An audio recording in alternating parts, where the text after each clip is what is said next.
Film dimulai dengan memperlihatkan seorang hakim agung yang baru saja membebaskan seorang bos narkoba bernama Tony. Padahal Tony sering melakukan tindak kejahatan besar, namun tak pernah sekalipun ia berada di dalam jeruji besi.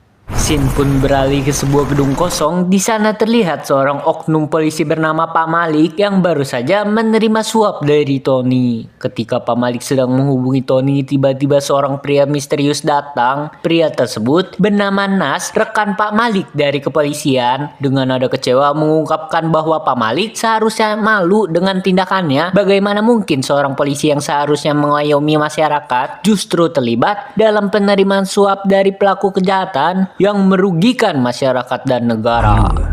Nas, datang assalamualaikum.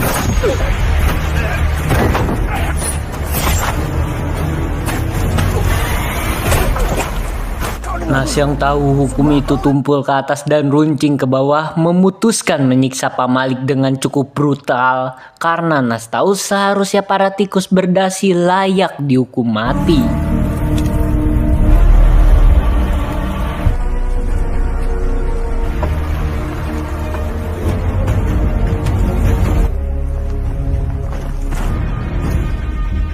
Keesokan harinya, para kepolisian dikejutkan dengan penemuan mayat Pak Malik yang cukup mengiris hati.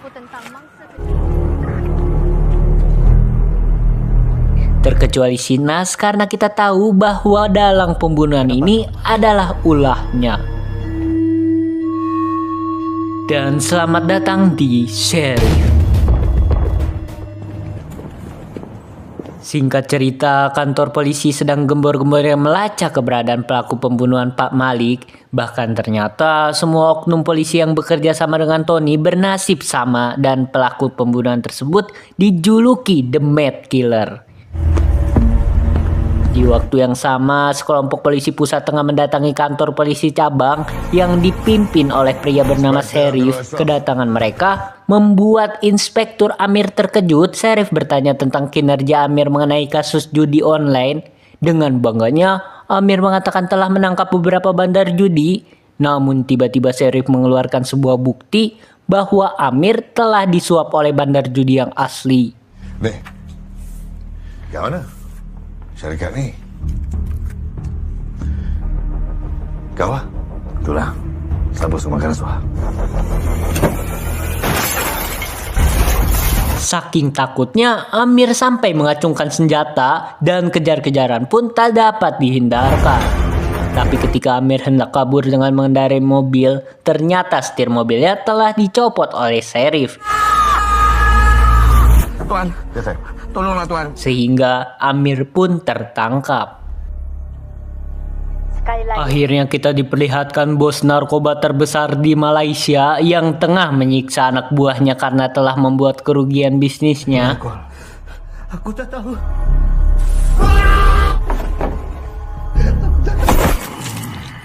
Tony dengan penuh emosi memerintahkan tangan kanannya untuk mencari siapa itu Mad Killer.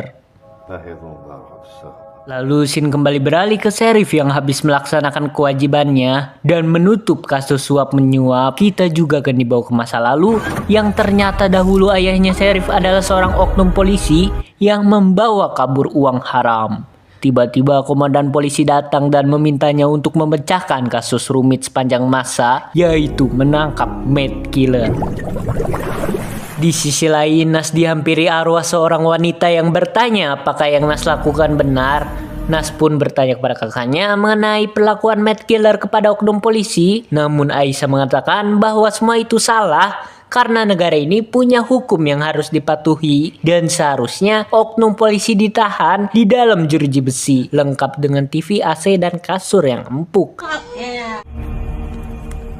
Sementara itu, si tangan kanan Tony bernama Kapak sedang memerintahkan anak buahnya untuk mencari keberadaan si Mad Killer. Namun saat Kapak tengah bersantai, tiba-tiba Mad Killer masuk dan langsung meminta Kapak mendatangi sebuah gedung kosong. Di sana Kapak dipaksa dan diinterogasi mengenai di mana markas Tony. Dan keesokan harinya telah ditemukan sebuah mayat, tak lain tak bukan si Kapak serta Mad Killer atau Nas yang sudah berada di sana. Kita tak boleh sesuka hati Prof.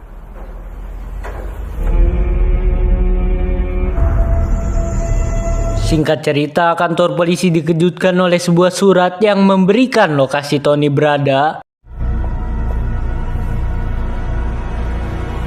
Lantas mereka bergegas menyusun strategi dan melakukan operasi penangkapan besar-besaran. Kita akan masuk ikut pintu belakang. Kita raid tempat ni malam ni.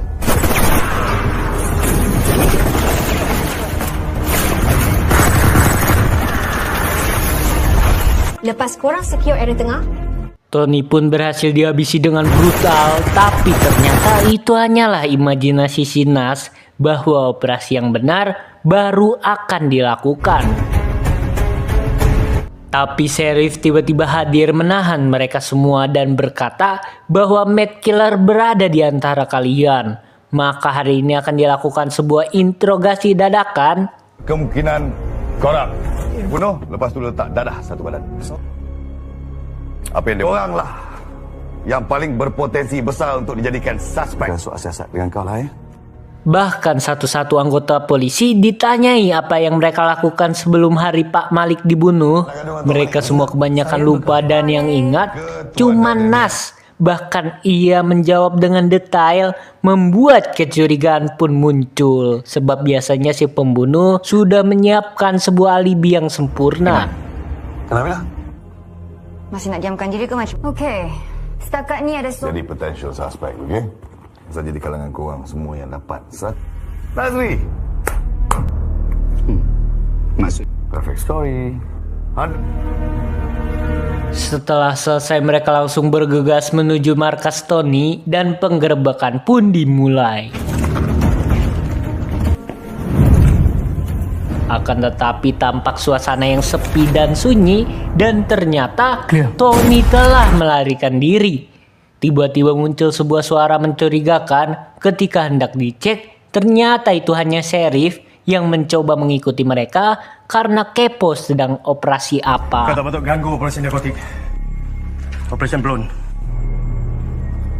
Di sisi lain, benar saja Tony sudah melakukan pemindahan pabrik narkobanya sebelum para polisi itu datang. Tak bawa misi tu. Kekesalan terhadap Sheriff pun sampai esok hari. Bahkan mereka telah mengetahui masa lalu ayahnya yang merupakan oknum polisi. Bahkan mereka juga curiga Sheriff memakai narkoba. Sebab dirinya hari ini selalu pergi ke kamar mandi. Sampai ketika mereka memutuskan untuk mengintipnya. Dan benar saja Sheriff sedang memakai obat-obatan.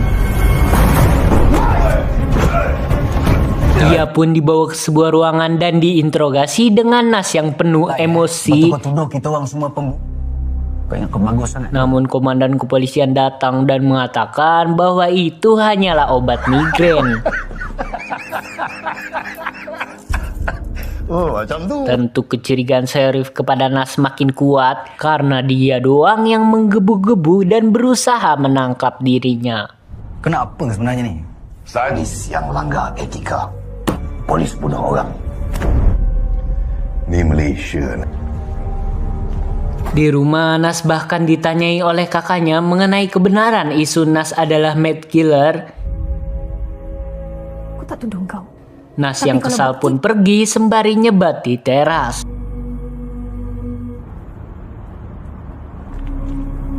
Ia pun mendatangi seorang informan yang merupakan anak buah Kapak. Diketahui si informan mengkhianati Tony sebab ialah adik dari seorang kakak yang disiksa, diperkosa, dan dibunuh oleh si Tony. Dan perempuan tersebut adalah pacarnya si Nas. Nas meminta si informan untuk mengeksekusi mayat selanjutnya sebab identitas Mad Killer sedang terancam. Besoknya Nas diinterogasi kembali, bahkan kali ini Sheriff memutar video rekaman pacarnya Nas yang dianu-anuin sama si Tony, bahkan sampai tewas. Budiman. Dia tak nak nangis. Buat dia. Ganggal lolas ya. Baju dia. Buka baju. Tapi Nas berusaha untuk tetap tenang, sampai akhirnya Aisyah datang menghentikan semua ini. Stop video tu. This is too much. Kau ni semalam. Sheriff. Tiba-tiba polisi dikejutkan penemuan mayat yang dilakukan oleh Mad Killer. Hal ini sekaligus mematahkan tuduhan terhadap Nas. Namun seorang polisi mengabarkan bahwa ia telah melacak Mad Killer. Suspek. Dia kena tahan dekat roadblock jalan Meluri. Mereka semua pun bergegas. Dan terlihat si Matt Killer palsu adalah si informan. Alhasil aksi kejar-kejaran pun terjadi.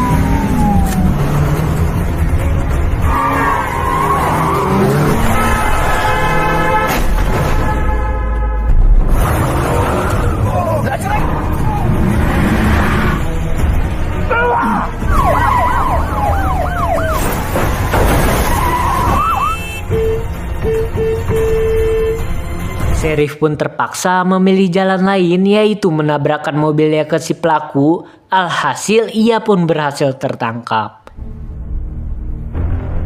Kita dah jumpa Matt Killer. Nas diminta Sheriff untuk menginterogasinya karena Sheriff masih yakin bahwa di hadapannya saat ini bukanlah Matt Killer yang sebenarnya.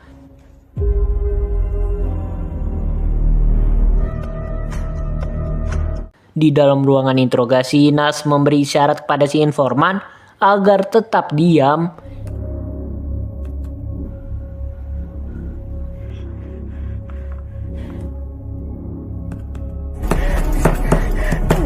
Didapati bersalah. Kenapa kau diam? Di saat Nas berhasil membuat kericuhan dan si informan hendak melarikan diri, tiba-tiba si Asep menembak mati si pelaku hingga membuat dirinya diskor. Di sisi lain, Tony berencana untuk membuat anak-anak hasil culikannya diubah menjadi seorang pecandu dengan cara dipaksa untuk mengkonsumsi narkoba dan mereka ditugaskan untuk mengedarkannya dengan tujuan agar Matt Killer berhenti karena gak akan sanggup membunuh anak-anak.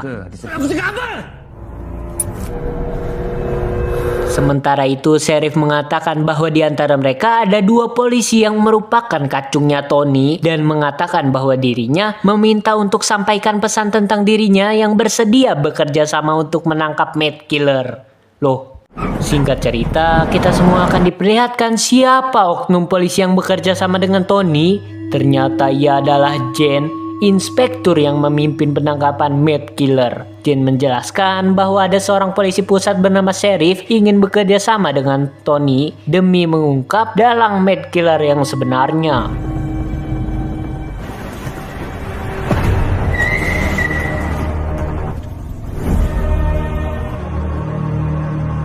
Sementara itu, Nas mendatangi tempat terakhir kalinya si informan membunuh oknum polisi dan Nas pun membakarnya. Sebab ia tak akan melakukan pembunuhan lagi serta menghapus segala jejak kriminal di gedung tersebut.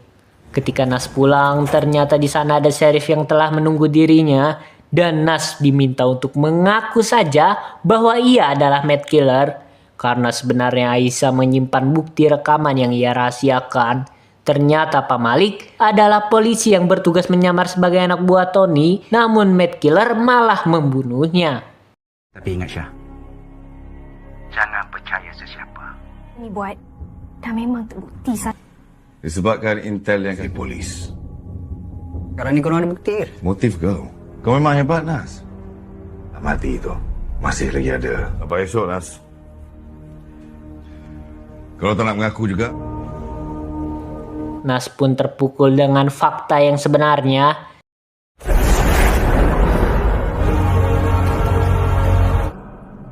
Kau bunuh orang. Sementara itu, Sheriff yang hendak pulang tiba-tiba ditabrak oleh sebuah truk dan dirinya dibawa oleh sekelompok orang dan ternyata juga itu adalah ulahnya si Tony. Sehingga Sheriff yang marah karena mobilnya dihancurkan pun mengamuk.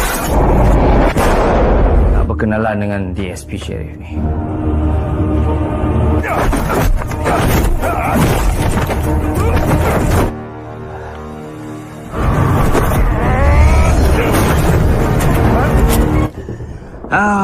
Sheriff pun diberi imbalan uang besar untuk menangkap Matt Killer. Namun ia menolaknya sebab tak menerima suap dan akan menangkap Matt Killer secara cuma-cuma.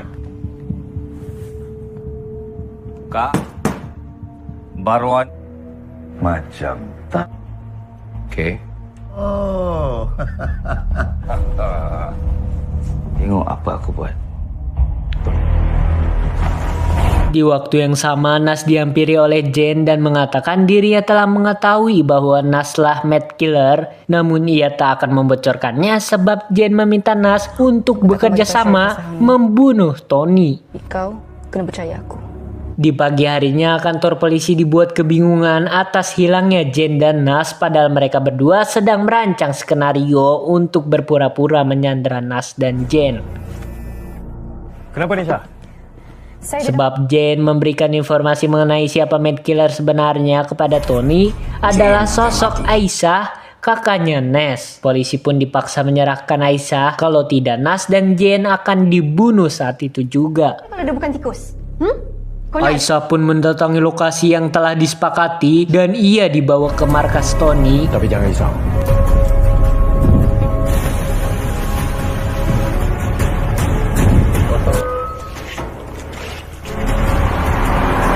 Sementara polisi lainnya mendatangi tempat Jane disekap, namun saat memasuki sebuah bus dan mengira Jane di sana, tiba-tiba Sebab bila orang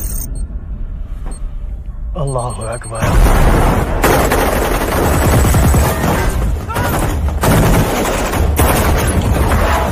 ketika Aisyah hendak dibunuh, para polisi langsung menyergapnya karena ternyata Aisyah menelan pelacak sehingga pertempuran kembali terjadi.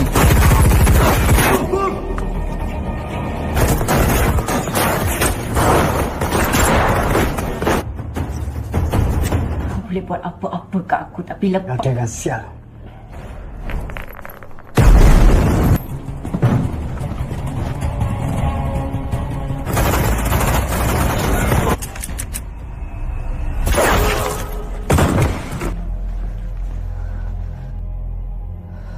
Dan inilah yang kita tunggu-tunggu, di mana Mad Killer berhadapan langsung dengan Tony. Dengan penuh dendam dan amarah, ia membunuh secara brutal. Aku mati. Budak-budak gunakan undang-undang, bro.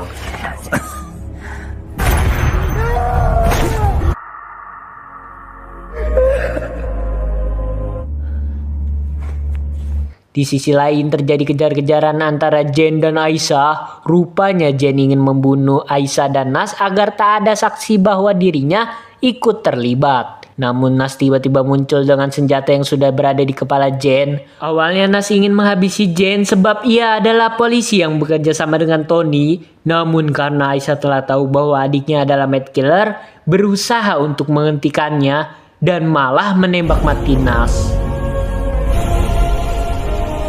Ketika hendak menangkap Jane, tiba-tiba Jane berhasil menembak Aisyah hingga terjatuh. Kasus rumit ini pun terpecahkan, di mana Jane dipromosikan sebab berhasil memecahkan 2 kasus besar sekaligus. Namun salah satu rekannya berkata bahwa Aisyah tidak mati melainkan dirawat di rumah sakit. Tapi aku tak boleh buat tanpa. Apa? Jane pun mendatangi ruangan Aisyah dirawat dan hendak meracuni minumannya. Namun tiba-tiba Sheriff masuk dan memberikan sebuah bukti kuat bahwa Aisyah adalah polisi yang bekerja sama dengan Tony. Dan ternyata Aisyah juga baik-baik saja sebab peluru hanya menembus rompinya, tak sampai melukai organ vital. Sehingga Aisyah yang tak ada harapan lagi pun memutuskan untuk mengakhiri hidupnya saja. Masak kau ni kat mahkamah. Pistol tau. Tak apa.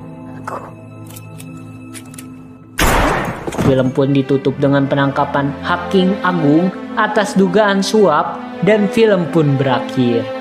Endingnya cukup tak terduga dan alurnya membuat saya kesal. Gimana menurut kalian? Coba komen.